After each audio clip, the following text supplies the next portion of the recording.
Have you ever made judgments about somebody based on their comments or their appearance or some behavior they've ever done? You just made a snap decision and you just decided just to write them off. I'm not proud to say, but I've actually have done that. I've worked in the medical field since I was 19. And about 10 years ago, I used to work on an ambulance. So I was an EMT, so when you called 911, I was the one that showed up at your front door to help you.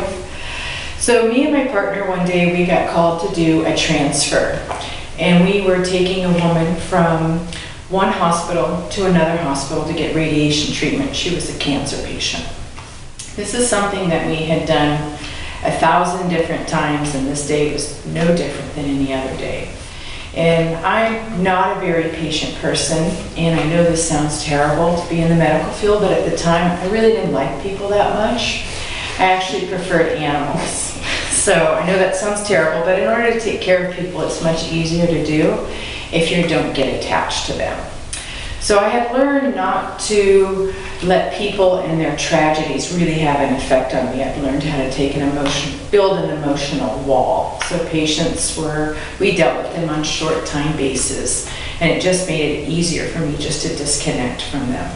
Because if you got emotionally involved with every single person that you came encounter with, then it would tear you up and you just would not make it in the field, because you see people always on their worst day. So I had learned not to do that. And so me and my partner had showed up at this woman's room when we were getting ready to take her for her cancer treatment. And the first thing that I noticed in the room was that there was family all over the place. And there was an energy buzzing, but it wasn't necessarily a good energy. And this woman was the tallest woman I'd ever seen. In my mind, I kind of thought to myself, of course I didn't say it out loud, this woman's like an Amazon woman. I've never seen a woman this tall before.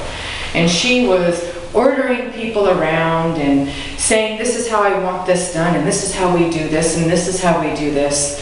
And me, being in my impatient, rolled my eyes and thought, oh my God, this woman's going to be so difficult. This is going to be the longest transfer ever, even though it really was only going to be about 30 minutes. But I knew she was just going to be so difficult. So this woman had annoyed me already, and I hadn't even made contact with her. And so then my partner then, who was a very patient and kind person, he was the one who actually was going to sit in the back, and I was going to drive because she had already annoyed me so much. So we get her loaded up in her way that she wants them to have done, and of course I'm annoyed by this.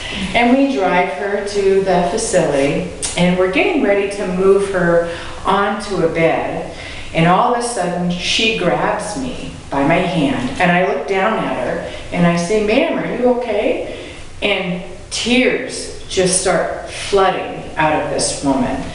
And I said, what's wrong? And she said, where's my family? I can't have my family see me like this. If I break down, they'll break down, and I have to be strong for them. I told her that her family was out in the waiting room and that this was okay, that it was her time to cry, and it was okay, she didn't have to worry about it. She looked up at me and she said, thank you so much. I just needed someone to give me permission to do that. So we got her all settled, and I walked out. And being the hardcore EMT that I was at the time, I started bawling.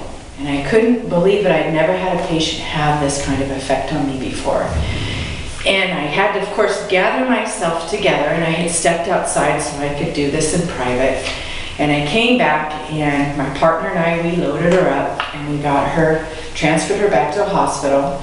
And her husband pulled me aside, and he said, I know she's really difficult, but she's really amazing too. And her spirit and her strength has this kind of effect on people.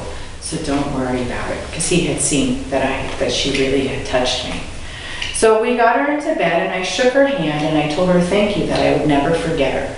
And to this day, I have no idea what her name is. I can't remember it. I can barely remember what she looks like except for her height, but I've never forgotten the lessons that she taught me.